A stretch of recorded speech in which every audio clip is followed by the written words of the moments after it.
Okay, hello everyone. Okay, 2 more nights. Some announcements. Tomorrow night is our last night, so I'm asking you to, for your input, for your comments, maybe talk about what you like, you dislike, what you learn from this Chanchi. Is that okay? Both for everyone, especially online people. This year we have a lot more online people, actually primarily online people due to the COVID-19, the pandemic. So we would appreciate your input, okay, and how we could improve. All right, so that's tomorrow night. Speaking of COVID-19, briefly, you've been working hard. I appreciate it. It's obvious. Some encouraging news.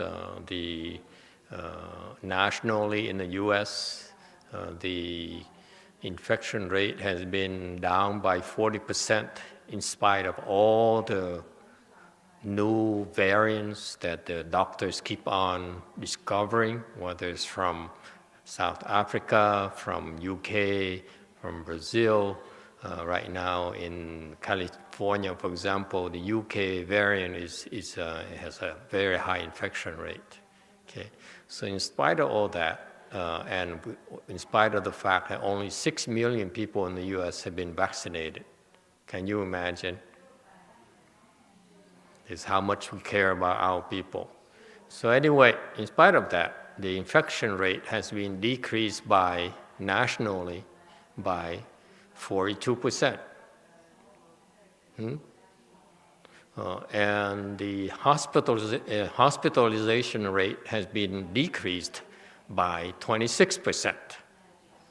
And finally, the death rate has been decreased by 7%. So in a small way, I believe we're helping. All right, so keep it up. 2 more days, 2.5 days left. So, well, actually, 2 days left. So keep it up. All right. There's a question from yesterday on YouTube. Cordelia asks, Master, since starting this Chanchi, I have had really bad diarrhea, worse when I'm at the temple. Is this normal? No, it's not normal. But we need to talk in private about what happened. It's not something you want to discuss publicly. Okay? So find out what happened. Okay? And the details. It sounds good to me, but I can't say much until we get more details to get confirmation. Okay? But don't worry. It's most likely is a good thing. Anything else? All right. Now it makes you wonder. Like I notice how focused you are, especially since we don't have a lot of time left, and it helps me realize that how our world is slightly different from the others. For example, traditionally, the monks and nuns are supposed to go begging for food, go in alms bowl rounds every day. And can you imagine we have to do that every day, taking few hours off every day for each and every one member to go begging for food and then coming back and then getting ready to eat. Instead of doing that, we can spend the time receiving training so that we're able to do something to offer help when we have a chance. Okay? So you see, that's why for a while it bothered me. Why is that the Hinayana people go alms bowl rounds and we don't? Now you see why. There's a big difference because it's a better utilization of our time in terms of training, in terms of contribution to society. For example, even if we have to go baking for food, then we have less time to try to help right now as well. So you see, it's kind of nice that we somehow we lucked out and are exposed to this form of lifestyle, this form of training since day one. Thank you. So it is indeed a lot of blessings. Okay, and so now it really answered my question for many years: why we don't do that? Why we don't go begging for food? Why we don't do charity work? Because that's not the best use of our time. Okay? All right. We're gonna go over the instructional talks then.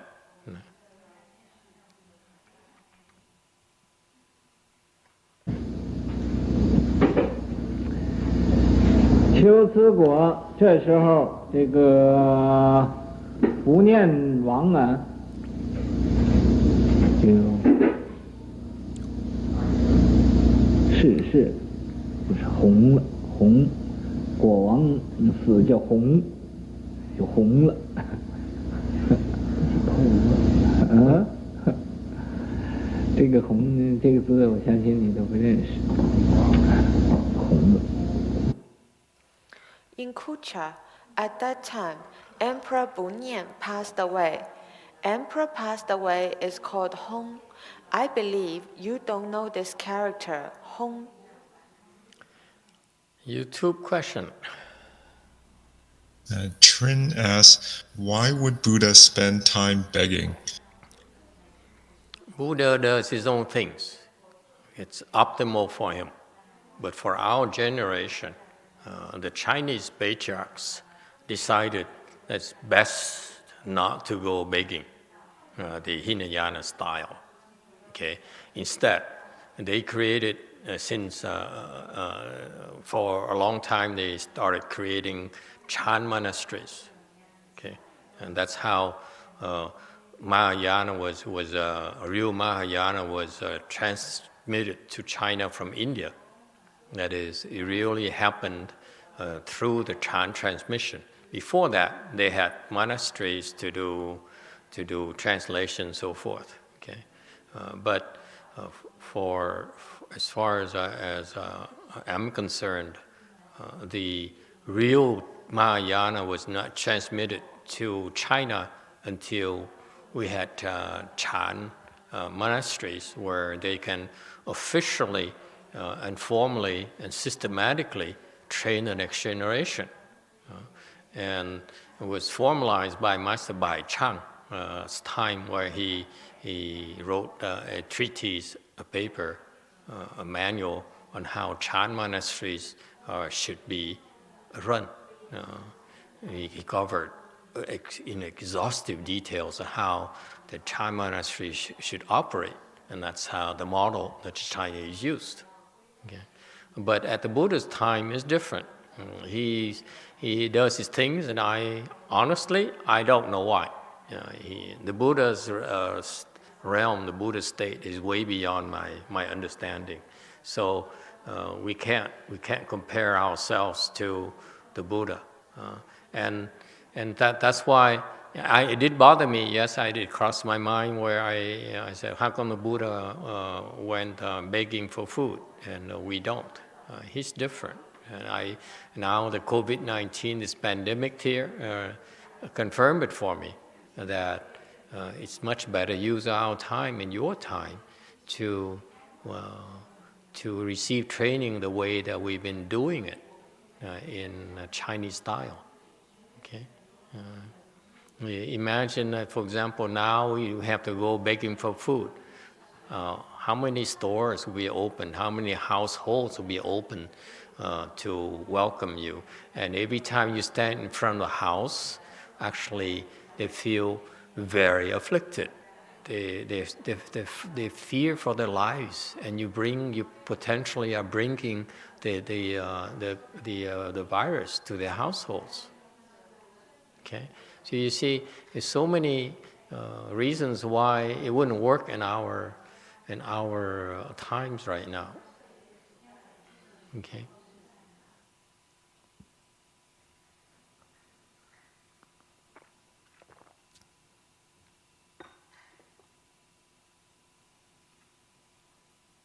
It also has drawbacks, and it always have advantages and disadvantages.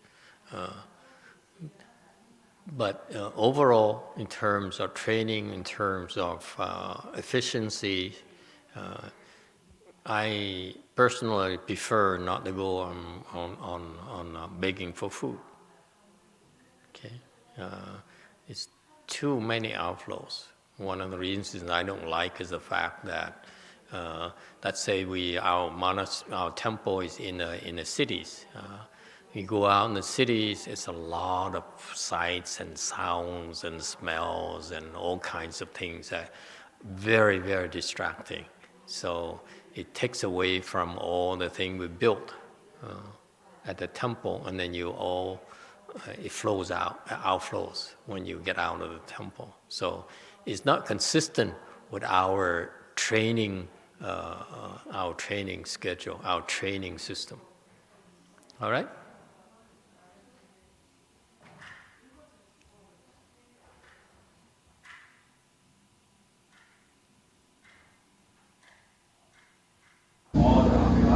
从了这个太子就做皇帝了，这个达摩夫多，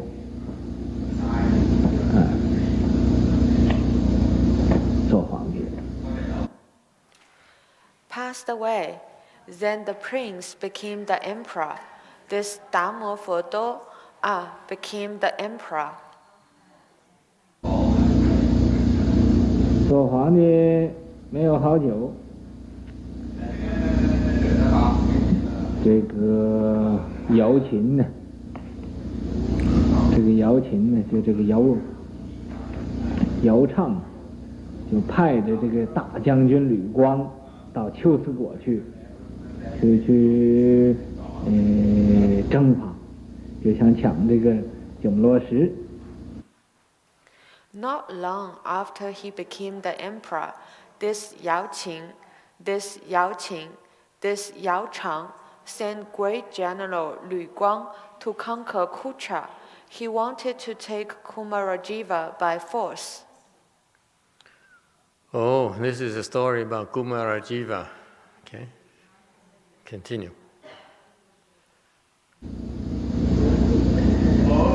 那么秋瓷国这国王呢，就向这个沙雷国王来求救。沙雷国王就去帮助这个秋瓷国王相和。Then the Kucha emperor asked for help from the Saleh emperor. The Saleh emperor went to help the Kucha emperor. 吕光来作战呢，把这个国家的事情就交给这个角明比丘和他的太子来管理。He wanted to fight Lu Guang, so he left the kingdom's affairs to Bichu Jueming and the prince to manage. 来管理。他就带着兵去救秋瓷国，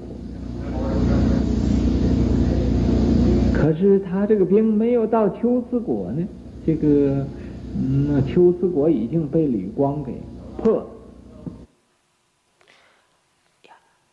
And he brought the soldiers to help Kucha, but before his soldiers reached Kucha, Kucha was already defeated by Lu Guang.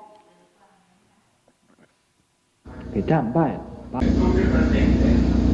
沙雷国王又带着兵回到自己本国去了，就 Defeated, They took Dharma Master Kumarajiva by force, took by force. This emperor then brought the soldiers back to his own kingdom.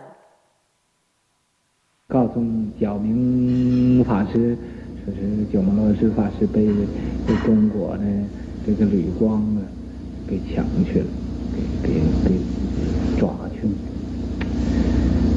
这个角明法师很叹息。He told Dharma Master Jue Dharma Master Kumarajiva was taken by Lu Guang was taken. Dharma Master Jue signed and said, 我和这个罗什法师啊，虽然相处很久，但是啊，我没有说完了我这个所怀抱，我所怀抱的这种的道理，我还没有和他讲完呢。Although I spent lots of time with Dharma Master Kumarajiva, but I didn't finish talking to him about the principles that I cherish. 以后不知道什么时候呢，就可以和他相见，就很叹息。I don't know when I can meet with him again. He sighed heavily. 又过了一个时期，他就到龟兹国去弘法。在龟兹国，这个法化大兴，一般人。Then, after a while, he went to Kucha to propagate the Dharma. The Dharma transformation was prosperous in Kucha. 相信他，相信这个角明法师。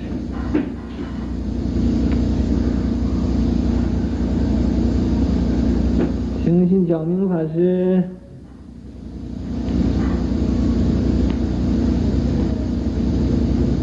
这个时候啊，九摩罗什法师就在中国就给他写信。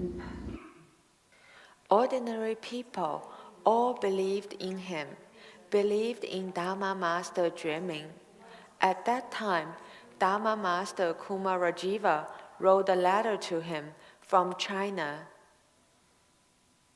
写信请他到中国来。他一得到这个消息，九摩罗什法师的消息，他就即刻对他徒弟都讲了，说我们快到。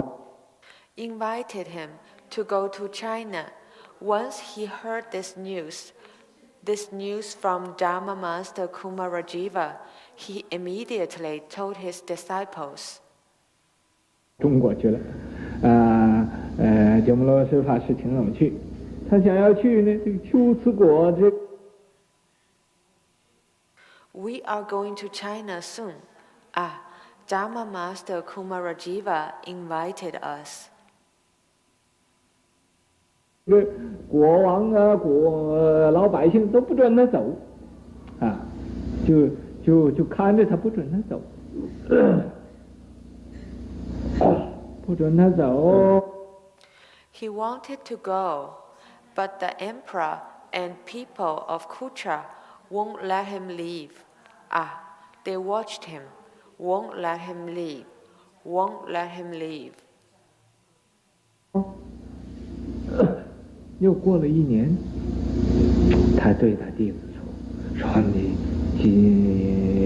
现在一定要走了，一定要到中国去，然后我们今天晚间就跑。Another year passed. He told his disciples, I must leave now. I must go to China. We will run away tonight.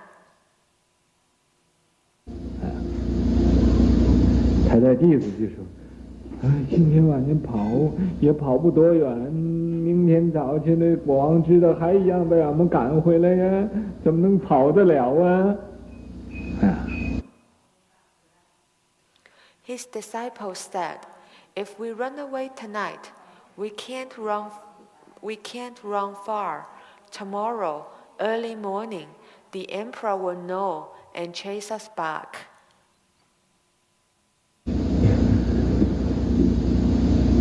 他说不要紧，有法子，他也跑得了。 How can we run away? He said, "It's okay. I have a way. We can run away." 他们就取很多这个清水，他把清水里头放了一些个药材，面子，他就念咒来咒这个清水。 Then they got lots of clear water. He put some medicine in the water and chanted mantra to this clear water. 咒这个清水之后就叫他所有的徒弟都洗脚，要用这个清水来洗脚。After chanting mantra to this clear water, he told all his disciples to wash their feet. To wash their feet with this clear water.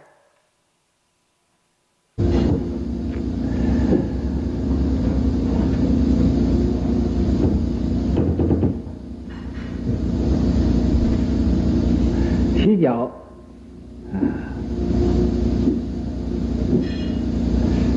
念了很多咒，用这个咒水来洗脚。洗完脚，说大家。 They washed their feet. They chanted lots of mantras.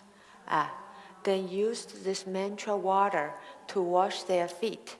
After washing their feet, he said,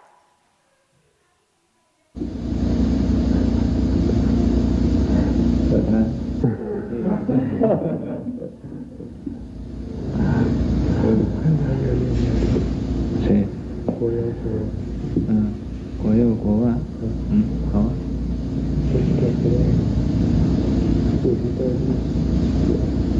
国有预言一下。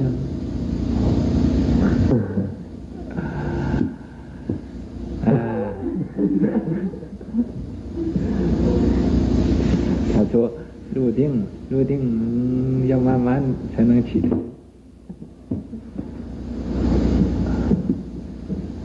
在家里也常常这样的。 This is Master YongHua talking to his disciple. He said, entered samadhi. After entering samadhi, you need to get up slowly. Has this happened to you often when you were at home?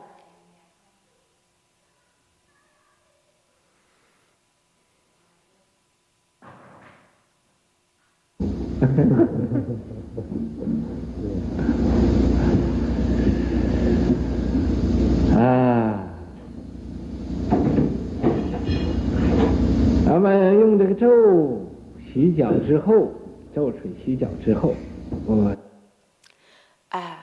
，Then, after washing their feet with that mantra, after washing their feet with the mantra water, 大家就都收拾行李，个人背起来这个sleeping 被就跑了。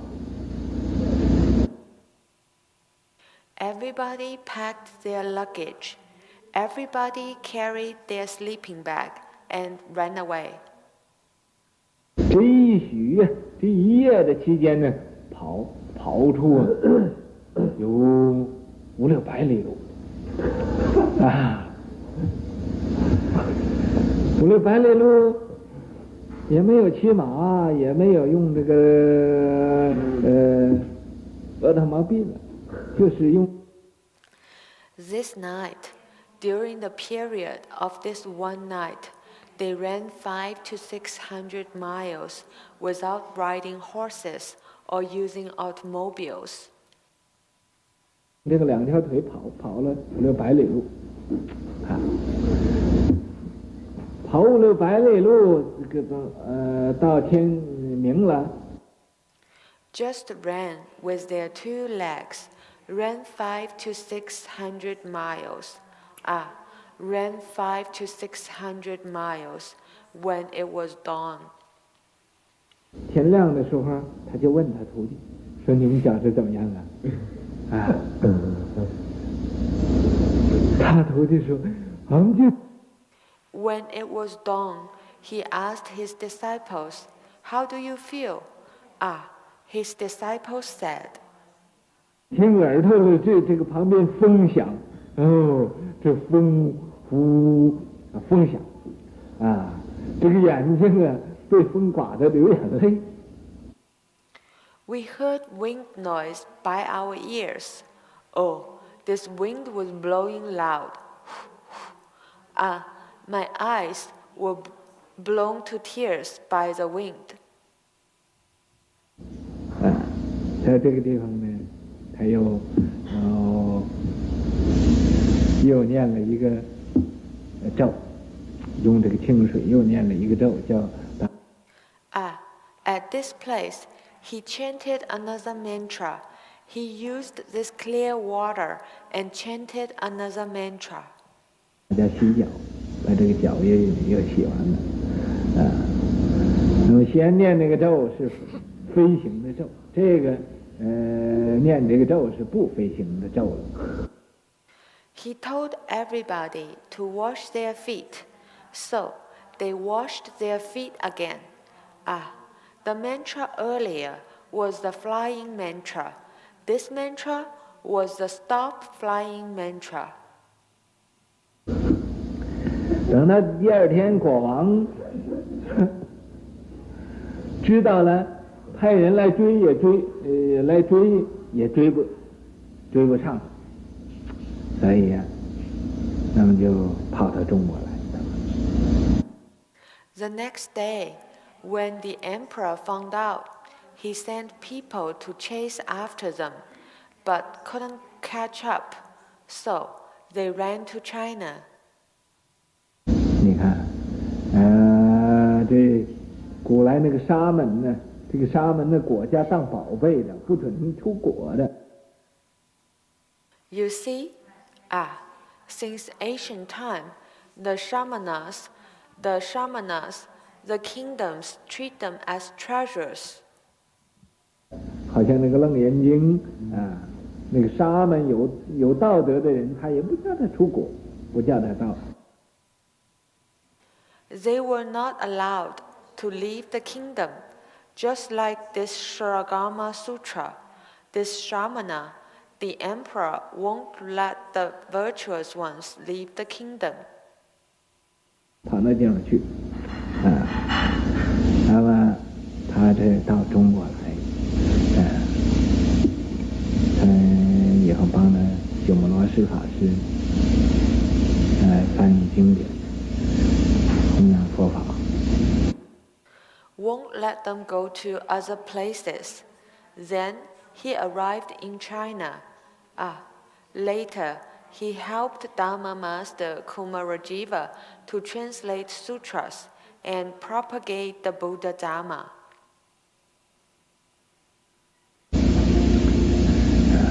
但是他到中国，那个姚兴很恭敬他。姚兴，等他到果门的时候，姚兴亲自去迎接他。When he arrived in China, that Yao Xing respected him very much. Yao Xing waited till he arrived at the border and personally went there to welcome him. 迎接回来就在那个逍遥园另给造的一个房子，在那住，在逍遥园里住。Welcomed him back and built another house in Carefree Garden for him to live inside Carefree Garden. 住这个凡是人所供养他的这个钱东西什么他一概不受。Lived. He didn't accept any money or things Others offered him. 在中国几年呢，经这个四世供养的银饰、衣服、卧具、汤药这些个东西啊，用3间大房子来装满了，他也不管。His few years in China, offerings of food, clothes, bedding, and medicine filled up 3 large houses.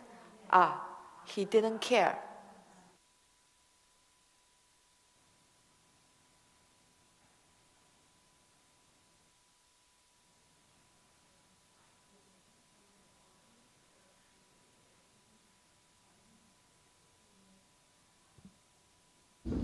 以后啊，这个姚兴又把他这个供养这些东西来都给卖了，造一个庙，给他造个庙。Later, Yao Xing sold those offerings he made to build a temple for him. 造庙最后给他1万匹那个绢布又赐给他，他也不要，他不受人。After building the temple, Yao Xing offered him 10,000 rolls of silk cloths, each 13.3 meters in length. He also didn't want those. 供养，这是这个角明法师他的特别的长处。He didn't accept offerings. This was Dharma Master Zhueming's special strength. 等一等，他们照完相，国弟回来一起再翻译。等一等。这个角明和鸠摩罗什，他说他虽然相处很久，是吧 OK， 今天很久没有跟他什么这一法必须要你自己去用功修行，才能得到相应。你自己不用功，旁人没有法子可以帮助你。This one Dharma, you must apply effort and cultivate yourself to obtain responses. If you don't apply effort yourself, others have no way of helping you. Okay, is this a new story or is this conclusion or what? Do we know?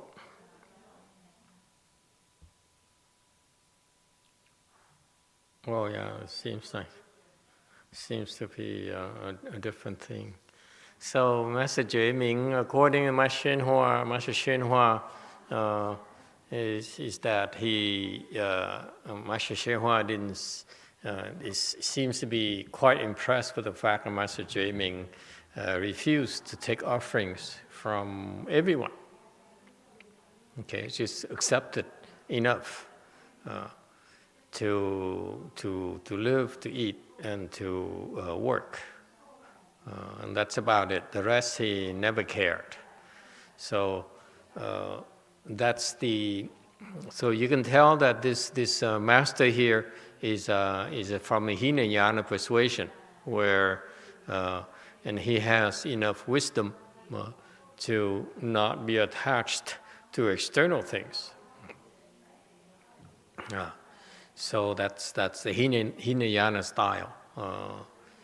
And if you practice that Dharma to the ultimate, that's what you end up becoming detached from external things, not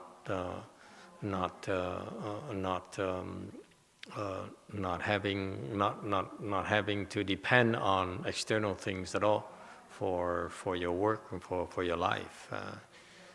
Whereas in Mahayana, we receive offerings because that's how we can help people increase their blessings. If you are able to make an offering to a sage, in even a small amount, the blessings that you create in return are just out of this world. So that's why the bodhisattvas understand that. That's why they come to our worlds in order to receive offerings. Whereas the Hinayana come to our world in order, it's for a different purpose. The Hinayana practitioners, the sound hearers, come to our world in order to detach from external things, to demonstrate to us how to best get out as will reincarnation. And that all the external things in this world are not that important, are meaningless in the end, because no matter how rich you are, no matter how powerful you are, by the time you die, none of that can help you. Okay, so that's their teachings, whereas our teachings are different. The Mahayana teaching is that actually is a form of shortcut for you. The Hinayana style is that you need to depend on yourself. You need to generate the blessing yourself. You need to grind it out, basically. So the Hinayana practitioners, they practice very vigorously, and they forsake a lot of things. They minimize their needs. They have a very fascinating practice of going to the wilderness and survive in wilderness themselves, so that so that they can detach from all the worldly things that we ordinary people easily attach to. So that's a very interesting practice that they do. So that's how they get there. Whereas the Bodhisattva in Mahayana, the purpose is more, their purpose is essentially more to help train you to open your wisdom. Okay? The purpose in coming to the world is really truly act as a field of blessings for you, so that you come to our world in order to receive offerings. Okay? And whereas the Hinayana practitioners, Arhats and Pratyeka Buddhas, refuse offerings from you, the Bodhisattvas rarely refuse offerings from you, as long as you make the offerings properly. Okay? And so that you can have the blessings. And if you understand the training, the blessings are critical. The blessings are actually something that are manageable to you. You lay people are more adept at creating blessings that way than to grind it out, right? Who has the time to grind it out for 8 hours a day, meditate 8 hours a day, 10 hours a day, on end? And whereas in Mahayana, if you can only come to the temple and once on the weekend, every now and then, once in a blue moon, you certainly are not inclined to go for these grinding out practices. Okay, so that's why in Mahayana we have a lot more shortcuts for you. And besides, when you make an offering to an Arhat versus making an offering to a Bodhisattva, there is no comparison. None. Okay, it's just the multiplier difference is just incredible. All right. So that's a difference. So that I'm telling you that in order not to advertise our process, but to remind you people that it is your responsibility to practice so that you can yourself eventually practice the Bodhisattva path and act as fuel of blessings for your generation as well. Okay? And that's critical in the Mahayana training. All right, continue, please.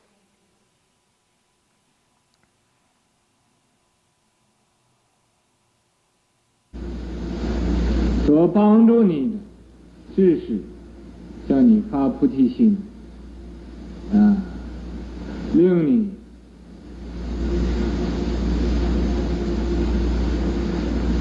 发勇猛精进心。" The help for you is just to tell you to bring forth the Buddhi mind. Let you bring forth the vigor, bring forth the valor and vigorous mind. 至于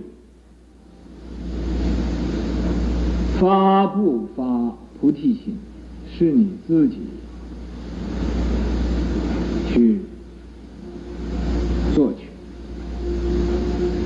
发不发勇猛精进心，也是要你自己去做去。 Whether or not you will bring forth the Buddhi mind is for you to do it yourself. Whether or not you bring forth the valor and vigorous mind is also for you to do it yourself.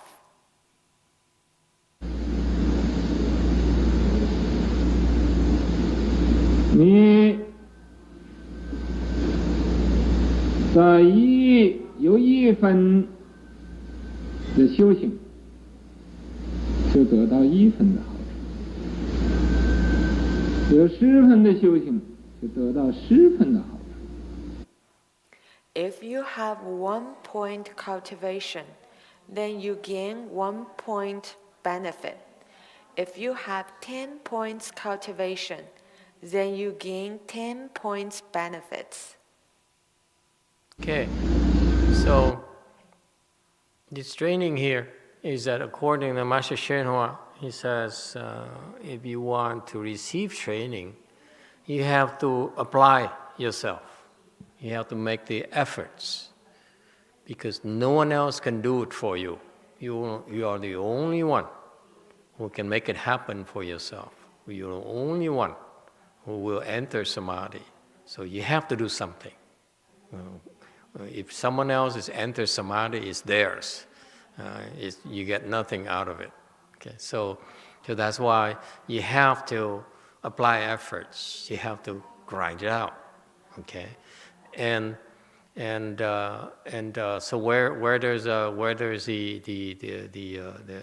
shortcuts come in, each level has its type of shortcuts. The Hinayana don't have as many shortcuts as we do. It's no comparison to the amount of skill and means, the amount of experience that we Mahayana Chan uses in order to help our trainees on how to get there. Okay, but quicker. But the point here is that at all levels, there will be shortcuts, especially in this Dharma ending age. If we do it like the way that Shakyamuni Buddha used to train their disciples, his disciples back then. Back then, his disciples had a lot of blessings. So his training is different. In the Dharma ending age, and this is where we live right now, our era right now, you don't have a lot of blessings. So that's why it's very difficult for you to make progress. And you cannot make progress unless you have blessings. No two ways about it. You can talk all you want, okay?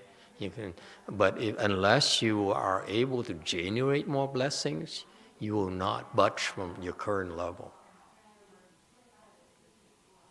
Okay, so at all levels, every single level, you get there because you generated blessings. You have some blessings already. That's why you can get there.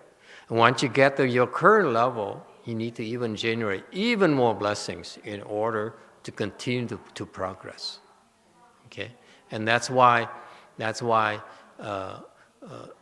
I put it in that way for you, because it would make more sense for you than listening to the Chinese style where they say, you know, you have to grind it out, you have to work, apply the efforts, but it's all about you. No, we have in this Dharma ending age, in Mahayana and Chan, we have to give you tips, we have to give you shortcuts in order for you to progress a lot quicker.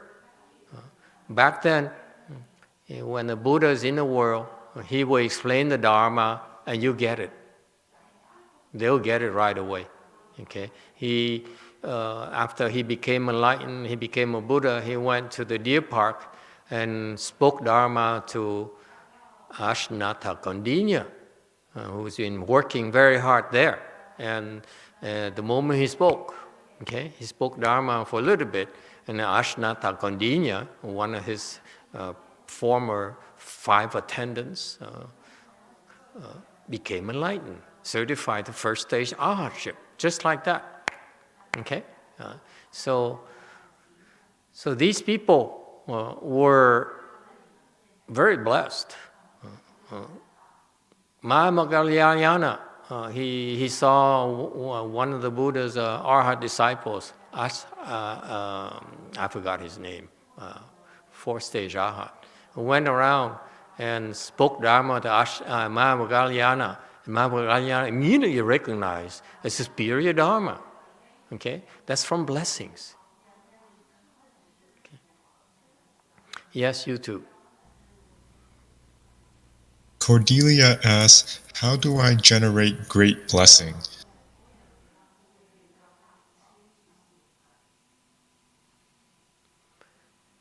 You generate great blessings by drawing near great, good-knowing advisors.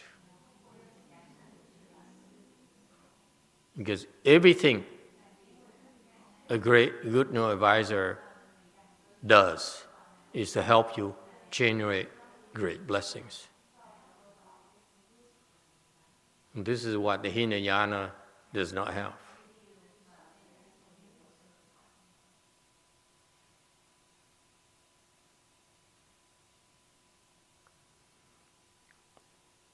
Good question.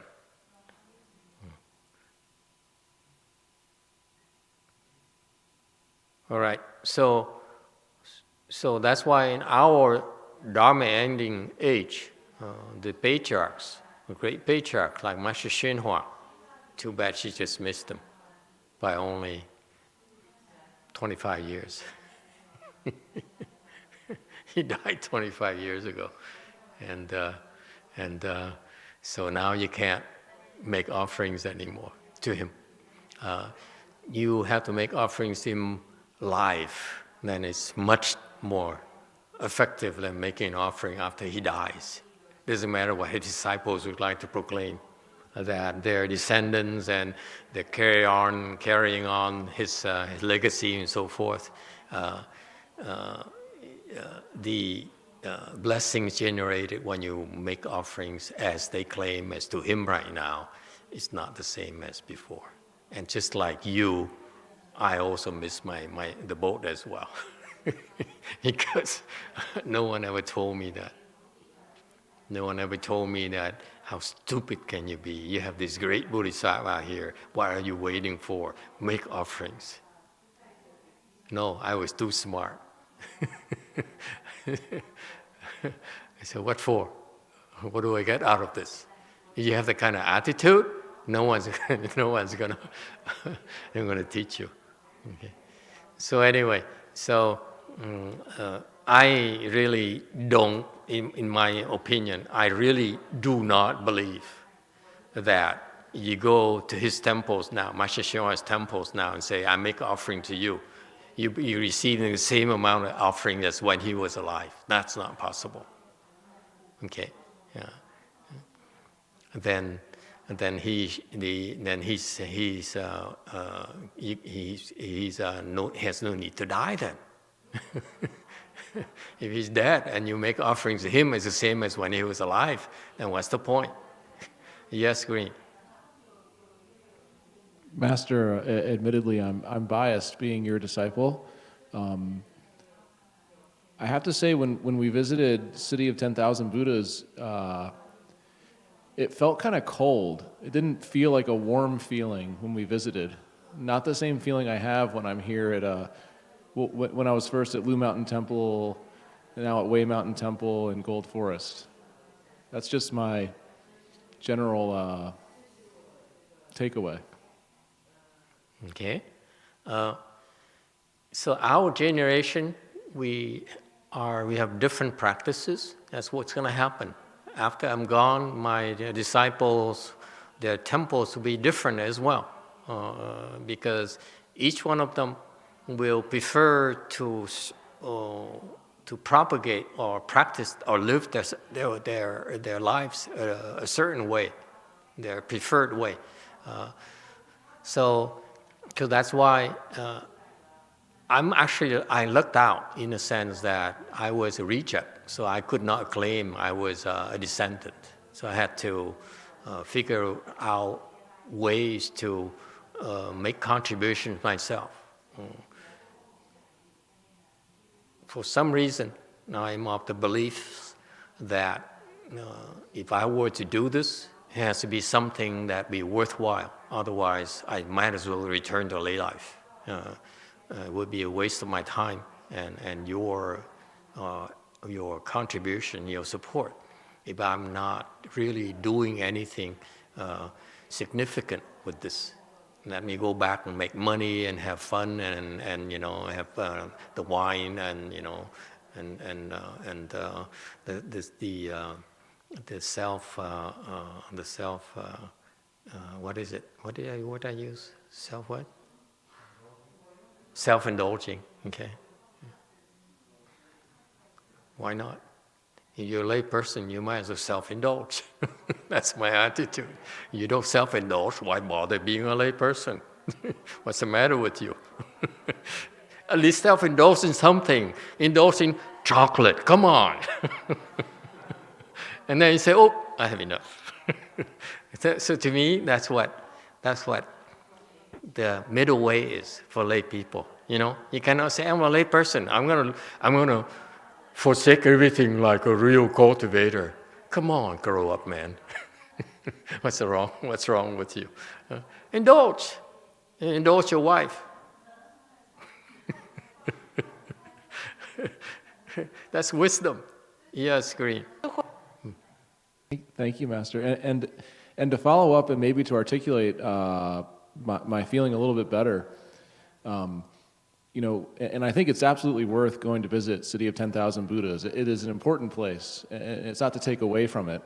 But I think the difference there was I didn't feel like there was like a welcoming warmthness to the people there. Maybe that's the way they practice is a little bit more traditional Chinese and strict. But the difference coming to Lu Mountain first, and now hopefully I'm continuing to this tradition here at Wei Mountain, the welcomingness here is kind of like an indulgence as a lay person. There's so many places in this big city that you can go to, but you don't feel welcomed, and that's a real difference maker. And I hope to continue that tradition here at Wei Mountain Temple for a long time to come. Well, thank you for pointing it out. it's I don't know that much about the traditional Buddhist approaches, to be honest with you. I'm really an outcast. My dear Vietnamese master wanted me and wanted to give me what he had, and I refused. In my most stupid mind, I said, this is not meeting my Chinese standards. So, so I turned it down. Now I still regret it. He offered me everything, I turned him down. And what a stupid thing to do. But I remember when I was there, yes, it's how, even when my master was alive, it's how they come across as well. We appear, we are pure, we're true cultivators, therefore we don't smile, we keep the distance, okay, and we mind our business, because for whatever the reasons, and that's how I remembered it, and I remember, being forced to speak Dharma. As a novice, I was forced to speak Dharma in those away places, away from a city of 10,000 Buddhas, because the monks forced me to, and I didn't know what I was talking about, but I somehow, every time after I spoke the Dharma, my students, the people in the audience, got so excited. They're really happy. And they're smiling, and of course you have to remember back then I was a lot stiffer. You don't speak Dharma and smile. Come on, that's not becoming. It's unbecoming of a monk to smile like that. Even when I now look at Master YongHua's videos and how he spoke the Dharma, he smiled, but he's in samadhi. He's just like he has this unmoving side of it. Yes or no? Huh? You guys watch his videos and his old videos? He spoke the Dharma, yes, he smiled even there, but he doesn't move. He's like, it's just like a bell. It's so adored. I was so impressed. Wow, that's how you're supposed to speak the Dharma. But then I said, well, what's the fun in doing that? I have more fun moving around and screaming and yelling and cursing. I mean, not cursing. To me, I need to self-indulge a little. So yes, over the years I developed a different style of speaking the Dharma, but it came from the fact that for some reason, the people who listened to my Dharma, they got excited, and then they enjoy it. Whereas when the other monks spoke the Dharma, the hot shots spoke the Dharma, they walk away, and they just say, yeah, I'm in samadhi, and I'm not supposed to show emotions, I'm not supposed to enjoy it too much, okay? Whereas for some reason, the people who came to my Dharma talks enjoyed it, and then they get up and turn, to each other and talk. Say, what do you think of that? Hey. When he talked, when he said that, he told that story. That's about you, isn't it? And that kind of thing. So they enjoyed it. So that's how. And because of that, they would stop me as I was walking out. They would stop me and ask me questions. They said, when you said that, is it what you meant? And so forth. And the senior monks would frown at that. They would actually punish me for talking to people after speaking the Dharma, because it's not the proper way of doing it. Actually, I was forbidden from eating for a few days for speaking to people after the Dharma talks. So anyway, personally, if you ask me, is it the proper way or not, I don't know. Frankly, I don't know. I think they have their reasons. It worked for them. It worked for the Chinese. It worked for the Taiwanese. Well, however, it worked for my generation under Master YongHua. Okay, and now we're talking about your generation, the third generation of Mahayana in the West. And so they decided over there, to follow that formula. And I looked at the results. Okay, I'm a result-oriented person. You can talk all you want. But I look at you and say, for all these years, how many disciples have you contributed? How many disciples have you trained? Okay, that's what matters to me. We need to pass on our knowledge to the next generation. That's our responsibility. I don't care how you do it, but you need to pass it on. So how many have you passed on your knowledge? That's what I look at. And so that's how I compare it. So they, however they did, whatever they did, okay, I wasn't impressed. So that's why I continue with my unorthodox style of speaking a Dharma, clowning around. Yes, Jewel Mountain. Jewel Mountain says, some people told me that it was too dark or not comfortable when they first came to Wei Mountain Temple as well. It could be just different people having different affinities. When I went to visit Daimon Sanim, he felt so uninterested or cold. But after a couple of times to visit him, I learned that he is actually very kind. Absolutely. Actually, the traditional Buddhists frown at my style of speaking the Dharma. They expect something more adorned, less agitated, more sterile, more in samadhi. So, yes, quite a few of them reject my style of speaking Dharma. It's okay. YouTube has a question. Vicky asks, Master, it is very curious how little we understand about the duties of a master to his disciples. Once a good knowing advisor passes, does the responsibilities of a good knowing advisor change? I don't understand the question. Could you repeat that? The question was, once a good knowing advisor passes, does the responsibilities of a good knowing advisor change? He's dead already. Why does it change? Why does it matter anymore? I mean, leave him alone. Give him a chance. Go do something else. Why are you keeping him here? What kind of person are you? Really? After I die, and I'm not in a hurry, by the way. Don't you dare. After I die, please leave me alone. Okay?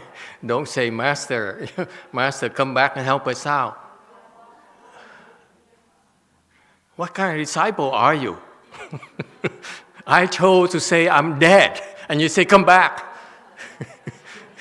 Really? I would be upset.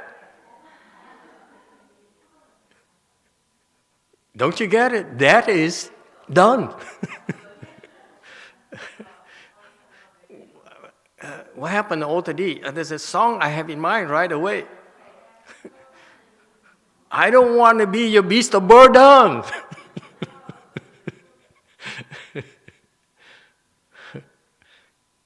I love that song. Ooh.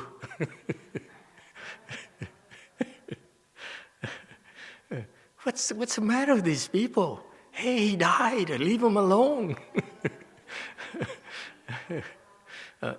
Yes, after the good knowing advisor dies, and I say he's done.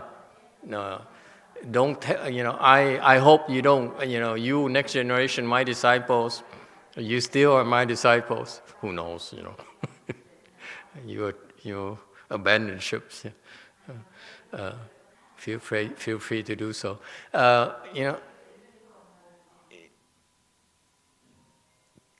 Do your things. Why do you keep on keeping me around and telling people I'm your, you're my disciple and you're doing this in my honor and my crap? And just, Jesus, please, please give me a break.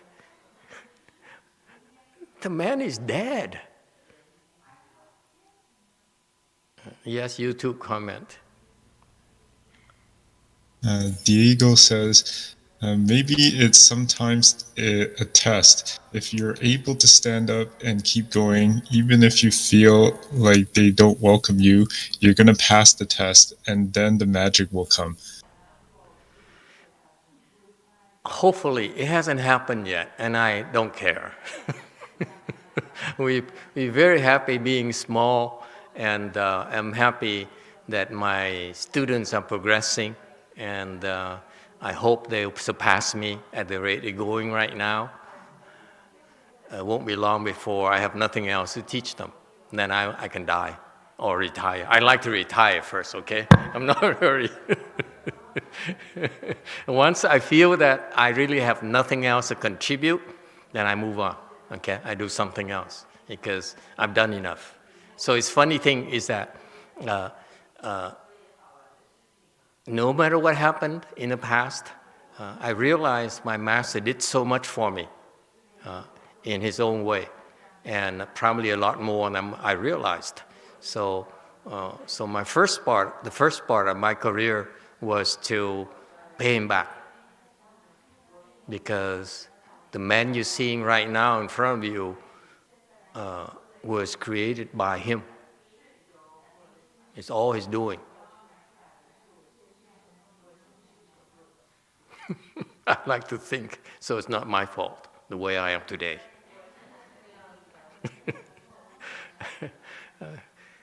Because he chose to train me differently than the others. Okay? He gave me so much rope to hang myself. I'm still alive, what can I say? So there must be a reason for that. So that's why I'm more liberal in the thing, so that I can be myself and do the things that I feel I must do to pay him back. So that's what the first part of my life was to pay him back. And I felt that, I had to pay him back until I feel it's enough. Then I can quit. I can do something else. That's my original plan, very simple.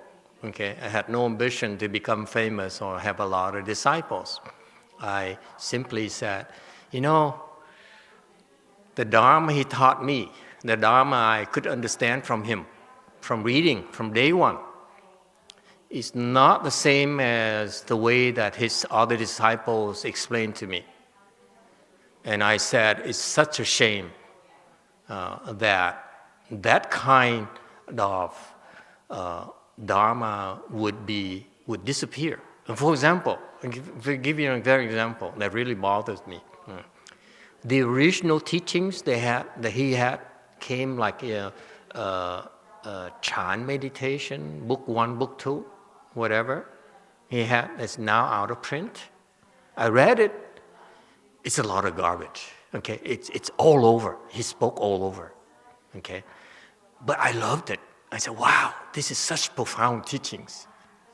Okay, and then these people, for some reason, called everything now and created something called Chan Handbook, okay, which left out so many of the beautiful Chan secrets that they somehow called together in those 2 books. They decided not to print anymore because it's not presented the way you folks expect it to be presented. It has to be, in a logical, scholarly way and stuff like that. otherwise it lacks credibility. I just love the depth and the simplicity of the teaching, the lack of pedantry. That you can speak the Chan teaching can be so direct, so simple, without all the fluff. And I love that. And so that's why I said, wow, something is missing in these new generations of books. So I thought, well, all I have to do is to pay him back, is to explain to whoever wants to listen what he meant. That's not being properly interpreted anymore. So that's why I did. Okay, and then also another teacher I had to pay back as well. So I was only planning on doing that until the relics came, which as a game changer, it forced me to think differently. YouTube comment. Emily says that Lu Mountain and Wei Mountain each has a different atmosphere or energy, like the difference of yin and yang. Even different areas of Wei Mountain Temple feels different. Wei Mountain Temple seems to have more unknown guests, mostly the kind you cannot see, versus Lu Mountain Temple. That's what I feel. It's probably true because Lu Mountain Temple is tiny. I remember before we got to Wei Mountain Temple for a year or so, for me to talk to anyone who wanted to talk to me for whatever the reasons, personal advice, counseling, or requests or whatever, there's not a single corner that's empty, that's available at that temple. So sometimes we had to drive out away from the temple and park somewhere in the street and talk. People wanted to lead the home life. I said, okay, let's go out.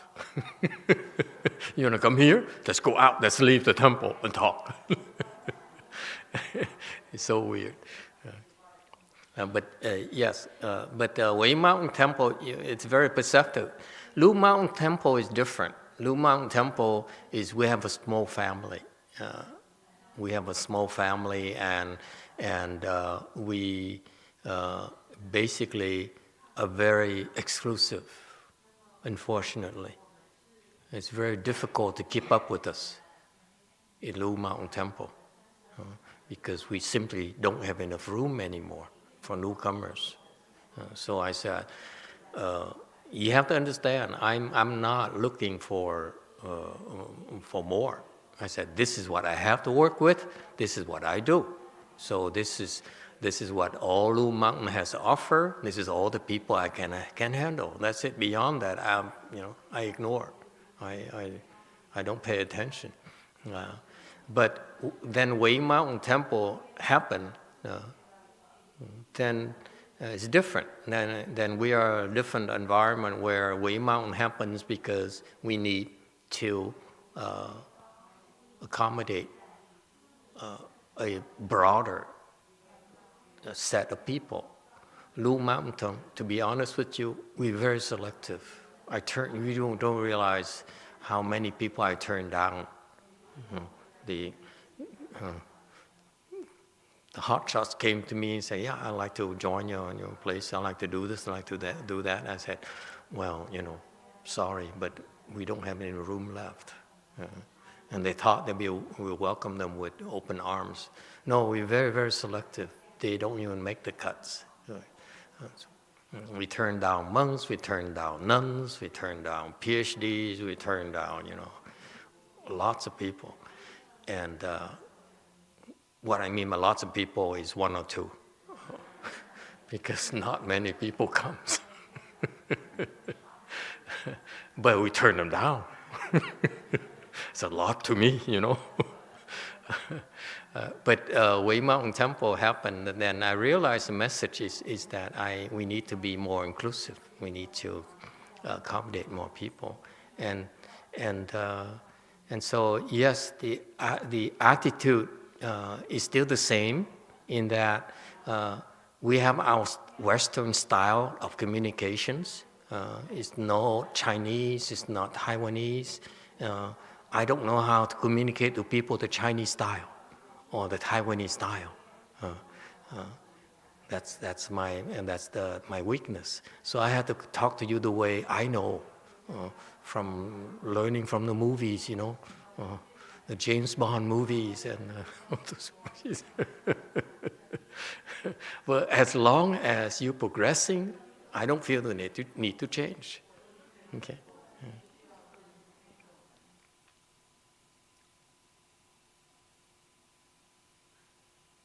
But don't get me wrong. If we go to a different country, like we are right now opening a branch in Korea, then we adapt to the Korean culture.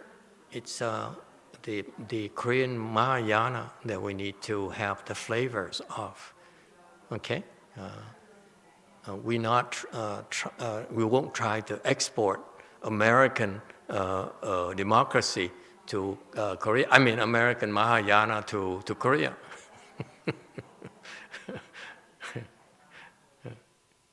We need to adapt, okay, to be respectful of the culture. That's the way it is. Wherever we go, we adapt to the culture. All right, and the goal is it hasn't changed. So originally, I was hoping to elaborate on my master's teaching that was being lost, which I felt was being misinterpreted, okay, being reduced to Hinayana Mahayana. That bothered me, so I had to do something about that. So that's how it all started. But it's never. The real goal never changed. That is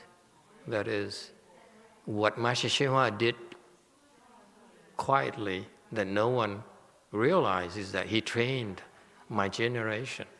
He trained many good disciples. I saw that as a very important part of the contribution that he has. So he trained us to the point where he felt it was okay to leave. Okay? It's time for him to leave. He taught us enough so that he could leave. So that's why I understood that as part of the mission is the teachings, the Mahayana is in you, not in the books. You look at the books he left behind that were translated and that were transcribed and translated into English, that he left behind a vast library of books right there, incredible treasure right there. That the Chinese should have died, should have killed for that. Okay, he left it behind, and what was more remarkable is that he left behind a legion of disciples who are very, very competent. I would not be surprised if down the road that more of the disciples that he's been quietly training, maybe they'll surface. And they said, time for me to go to work. I've been hiding long enough. It's time is running out, and then these people will realize that what I realized, what my master taught me, is that you learn a lot more from teaching as well, rather than hiding. And you have to come out and teach. That's how you learn. Okay. Yes. Green. Master, I plan on going to see my dad in April. He's 74 years old. I think there's a lot of demons in the house, and is there a way to fight off the demons and get rid of some of them when I'm there? any advice. In the houses? In his house, I think In there's his house. demons been in there for decades, and he's in there living Okay, with sure. ghosts. Sure, that happens. Is he in Florida? South Carolina. Is he in Texas?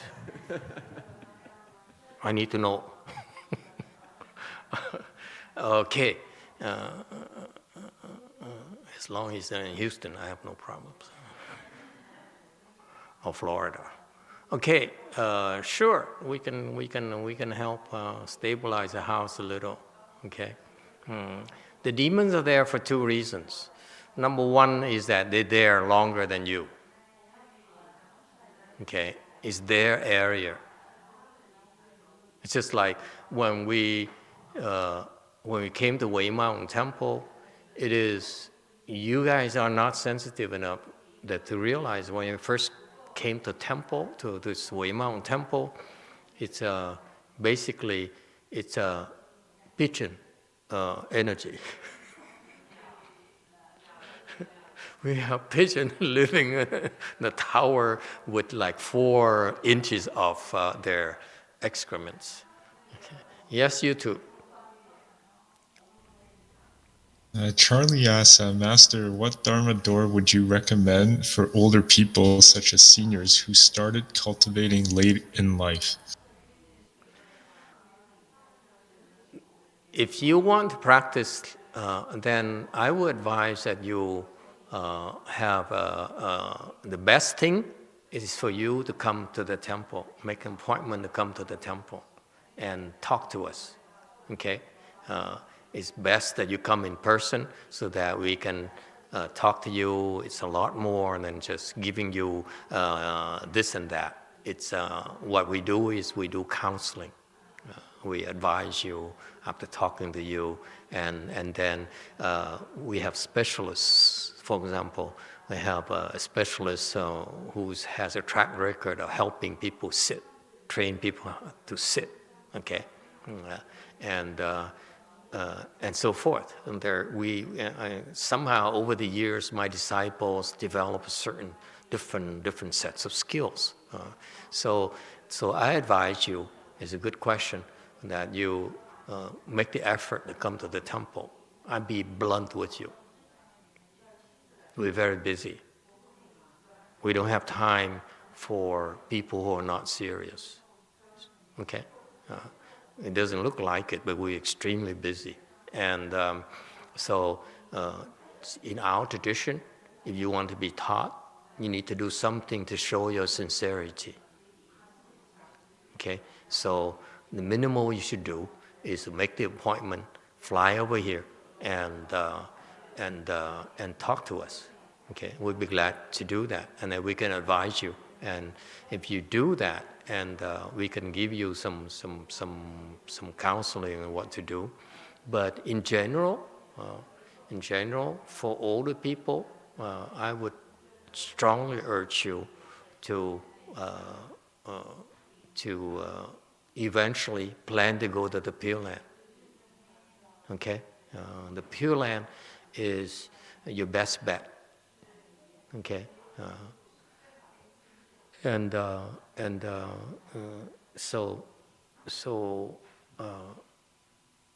we can advise you on how to do that and put you a series of tests to see how serious you are and how committed you are, and the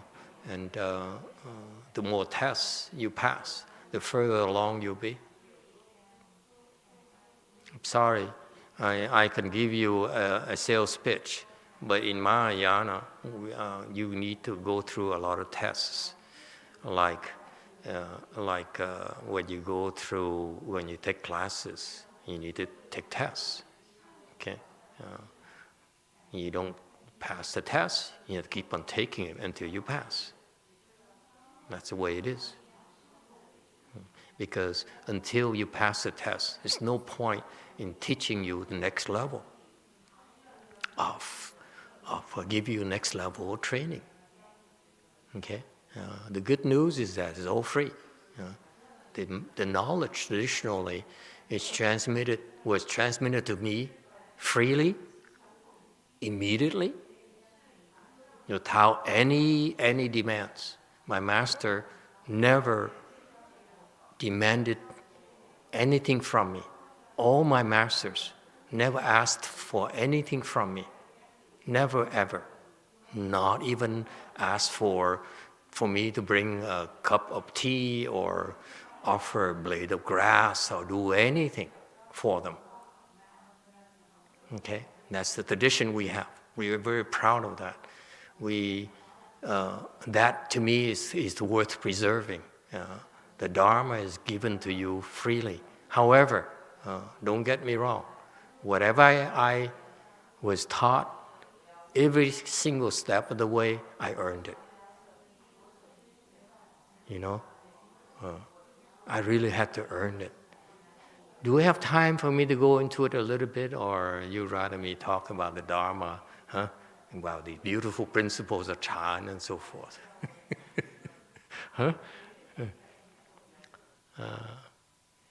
I started out as a really an SOB. You know what SOB is here, Xian Hui? You do? Shame on you. If you look at me and you like me, something wrong with you. Absolutely.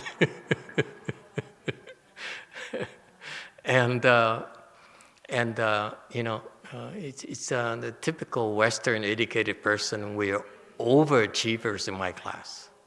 Okay, my friends are into big things. Success is a must. If not, you're a loser. Okay. So the first part of my life, is, in a funny way, is to hoard. To collect. Whatever is worth collecting, you collect. Okay. And the funny thing, I didn't realize that actually it's for a reason. Well, anyway, until one day, I decided to do charity work for the first time in my life. First time in my life, I decided to give. Okay, seriously give for a change. So I did charity work, and I chose to do charity work. And within a few months, I saved a organization from bankruptcy, near bankruptcy, and revived it. And it felt good for the first time in my life. I said, wow, it feels fun, feel like fun, that you can help others without asking for anything. It's a good feeling, especially the good feeling that comes from the way people look at you. Before, they look at me with fear, with trepidation, with envy, with jealousy, with, all those things that comes with the territory. These people that I help, they look at me with so much gratitude. They're so happy. And I said, wow, this is so cool. Why didn't my parents tell me of this earlier? Okay? Just like most of you, my parents told me to go and become successful. They expect me to be successful, not to be happy. Just be successful. That's good enough. So the first time in my life, I felt good, being extremely bipolar, which is rare, okay, to feel good for that prolonged way. And then after that, I decided to learn meditation. Because physically I was drained, so I learned meditation to recover, hoping to recover. And by learning meditation, I went to a Vietnamese meditation master, a well-known one, the one who gave us some shareers here. but somehow I got deflected to Master YongHua's. And then later I realized that it's the merit and virtues from helping revive the organization entitled me to be exposed to Master YongHua's Dharma instead of the other Vietnamese monks' Dharma. Because had I been exposed to the Vietnamese monk Dharma today, I probably will have never become a monk. I would not give up my prior life for this. Yes, Green. You were in the Chicago area, right? Or before did you go to Los Angeles to meet the Vietnamese? Yeah, I went to Master. Chicago for school. Yeah. And then I was just confused, Master. Did you move from Chicago to Los Angeles? Yeah, from Chicago, I moved to Los Angeles to be near my family. My mother needed help, so I had to move to the West to support her.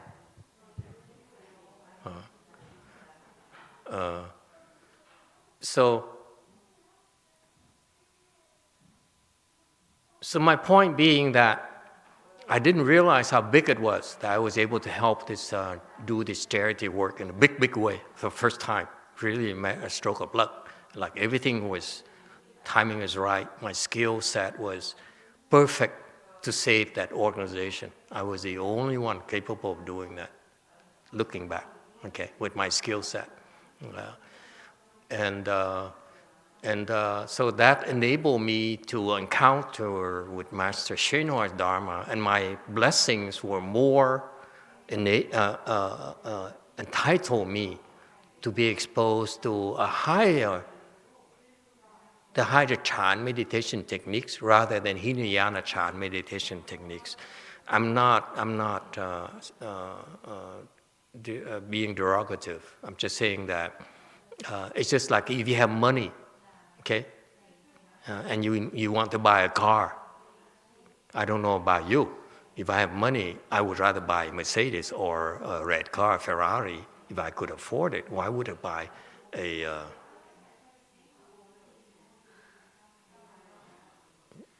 different kind of car?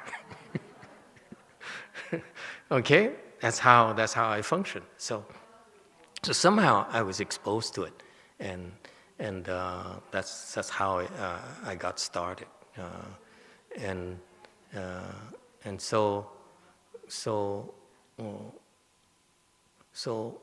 after that, every single junction in a turning point in my training was because I made a very big contribution to the Dharma. That's when I was taught the next, I was trained, I was given the next set of training, okay? So every single step of the way, okay, I had to earn the next instructions. So that's why, looking back to the point where even the sixth base chart came to teach me. And because of that, my training, my teaching you, is based on that, not based on the Chinese style. Okay, the Chinese style training is different. You go to their Chan, cheese, and so forth, it's Chinese.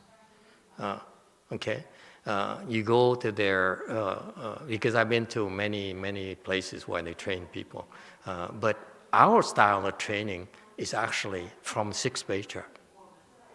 Okay, he trained me differently from Master YongHua. Yeah. So he taught me differently. Master YongHua taught me a certain style. The sixth base chart actually taught me the Sutton Dharma. Okay? His Sutton Dharma is different from Master YongHua's Sutton Dharma.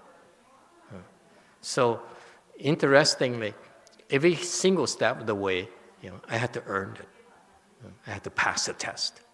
That's why I'm telling you the same thing. I'm not BSing you. You have to pass the test. I failed until I passed the test. Then the teaching came.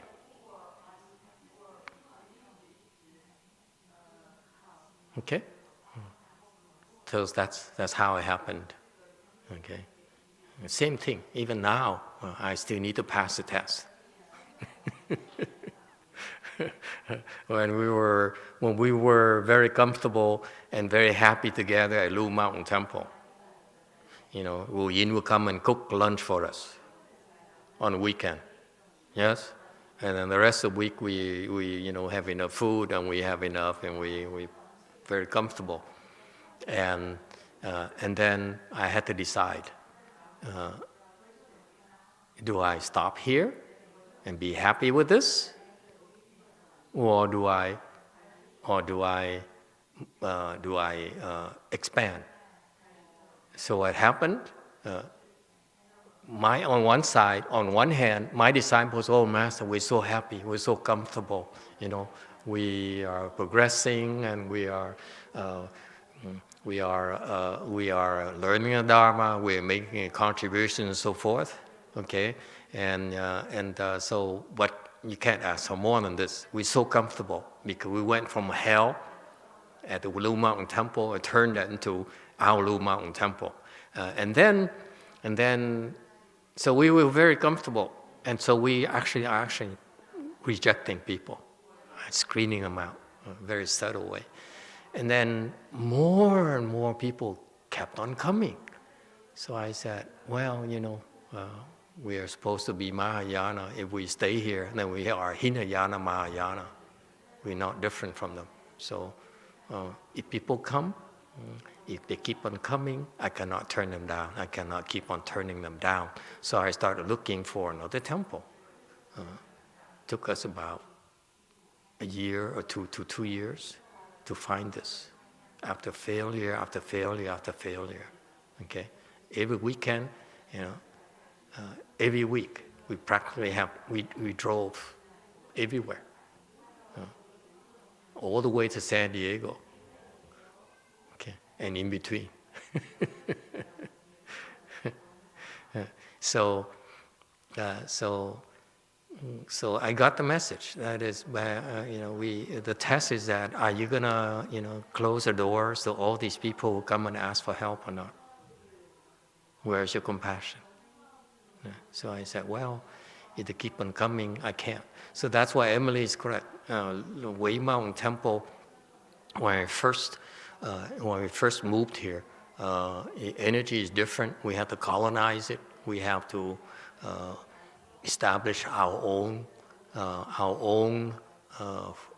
way places. And this way places is slightly different from Lu Mountain Temple in that it's not supposed to be homogeneous. Okay, we can now accommodate a wider range of people from very low to very high. And that's why it's more challenging. It forces me to teach a Dharma differently, to train differently.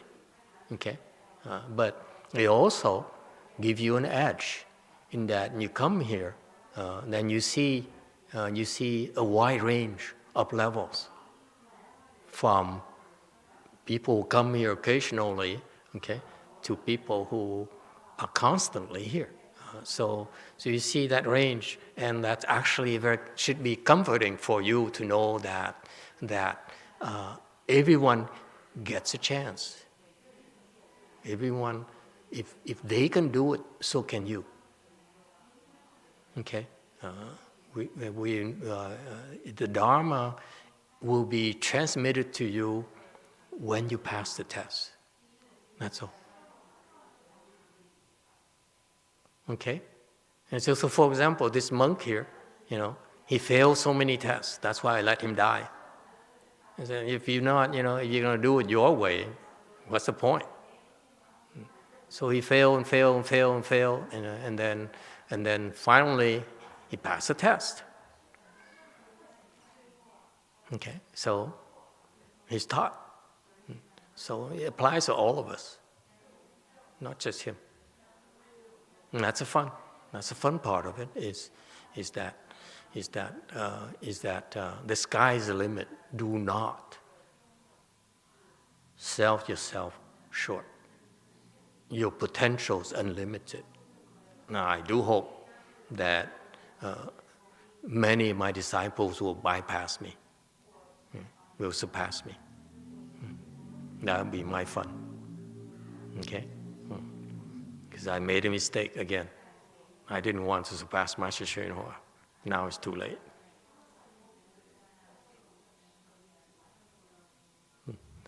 All right. Any questions? How come the woman, that spy, is so quiet tonight?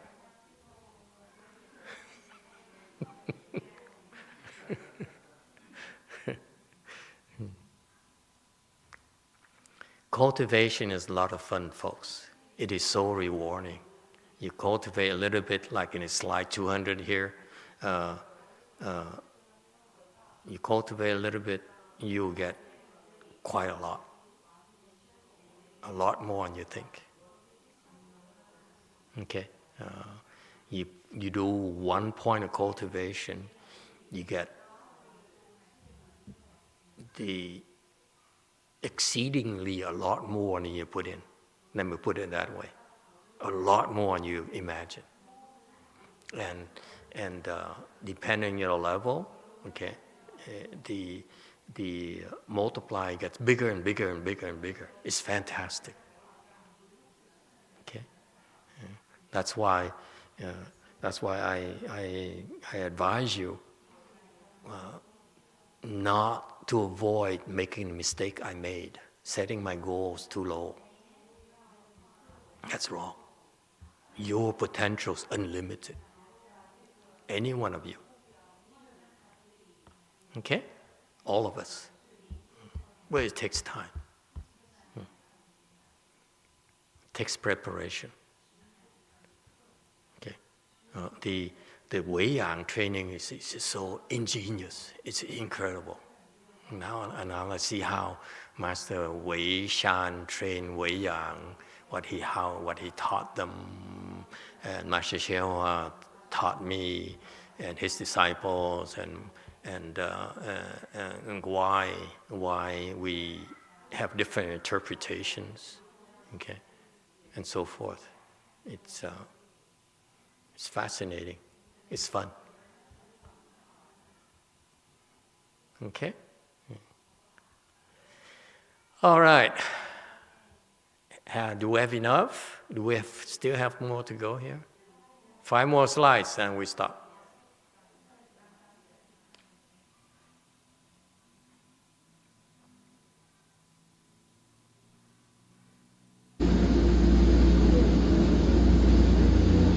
也就和这个读书是一样的。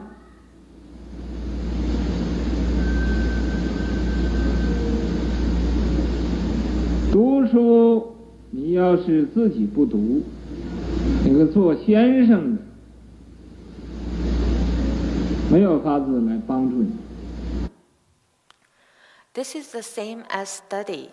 If you don't study, then the teacher have no way of helping you.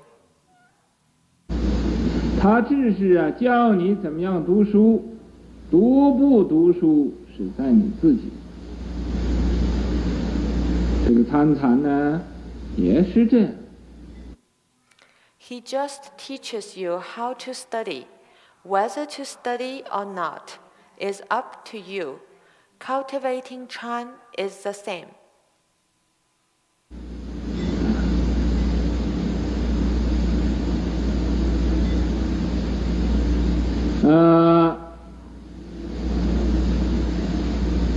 咱们在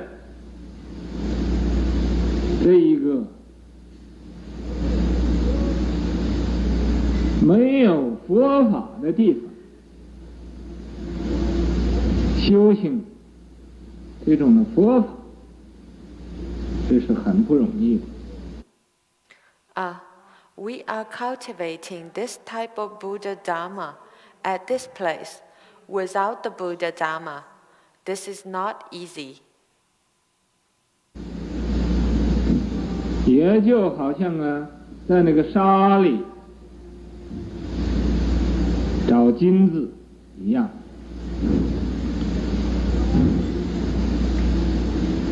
沙子里边的金子是很少的，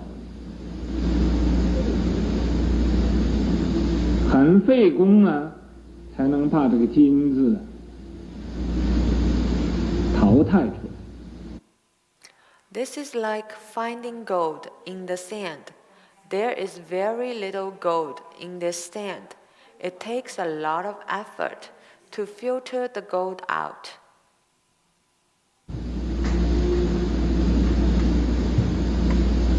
咱们现在在这用功修行，参禅、习定，也是这样的。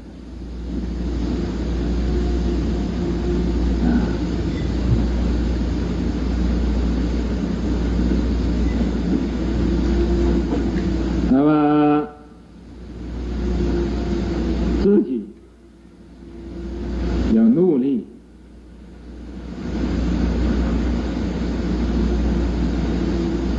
去用功。We are now applying effort and cultivating here, investigating Chan and investigating Samadhi are also like this. We need to work hard and apply effort.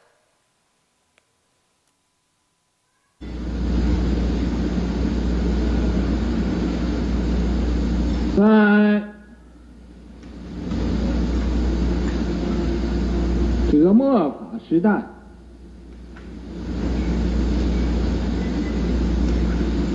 咱们修行这个正法，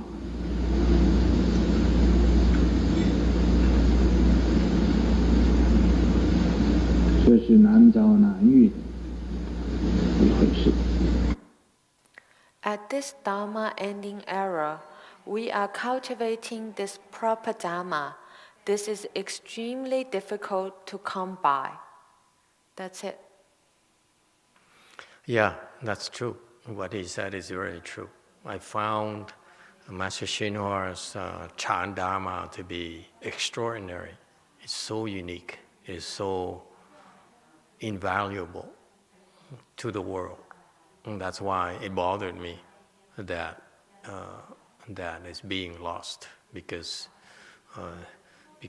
my generation, we're not doing a good job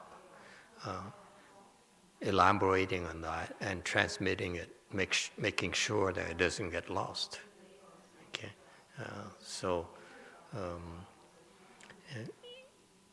I spend time looking at other teachers, looking at other temples, and looking at my master's disciples' teachings as well. And I realize how profound his Chan is. His Chan is extraordinary. So why is it extraordinary? It's not words. It's extraordinary because it is so ingenious. A few nights ago, someone said about the fact that he's grateful to be taught, and to be encouraged to practice a full lotus. Okay, and that's incredible Dharma right there. If you follow the training and you do that, it will open so many doors for you, will benefit you, bring you so many great benefits that you eventually will find out for yourself. Okay, so to be able to be exposed to this Dharma is incredible. Okay, and the way I see it as a way to propagate it and see how beautiful this Dharma here, this Dharma is to teach you and to find a way to get you to execute and pass the test. Okay, and because the Dharma is manifest in you by your progress. These are not words. These are These are instructions that are so insightful. There's so much wisdom there that it sounds so simple, it sounds so casual, but actually it's so profound. It's so profound that it sounds casual. It's so beneficial that it sounds so unimpressive. Because if it's so great, why aren't we monetizing it? Why aren't we more famous or have more followers? I'm still trying to figure it out.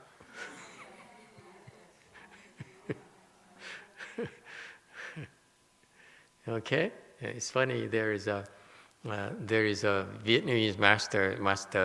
They help many of my disciples become fully ordained thanks to his help, and he's famous. He's a generation of the burning monk in Vietnam.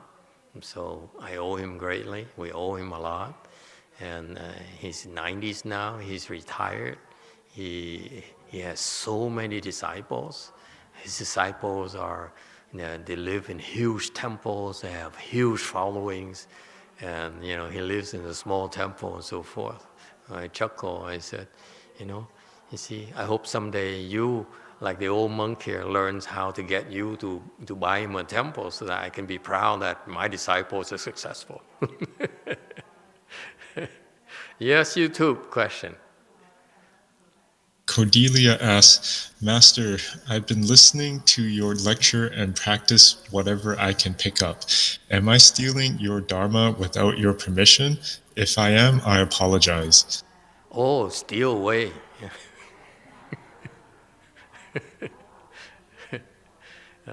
If it's free, then there's nothing being stolen. If it's not copyrighted, then there's no problem, no violations. And one of these days, maybe, but the problem we have is, we can't print things and not have a copyright. And then, so some of our books are copyrighted because we're hoping that the publisher can help provide a broader channel of distribution, but it hasn't worked out yet. But in general, I would prefer to give away everything for free. All the Dharma should not be copyrighted.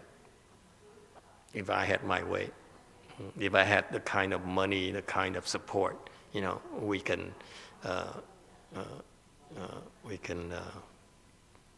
give everything away for free. The Dharma has always meant to be freely distributed, freely available.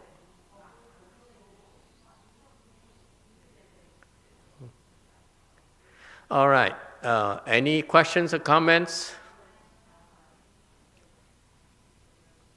Okay, then we stop here tonight. Again, tomorrow, that's our closing evening, so I hope you come and you join us and contribute your input and give us some feedback, both the good and the bad. Okay? All right, thank you everyone.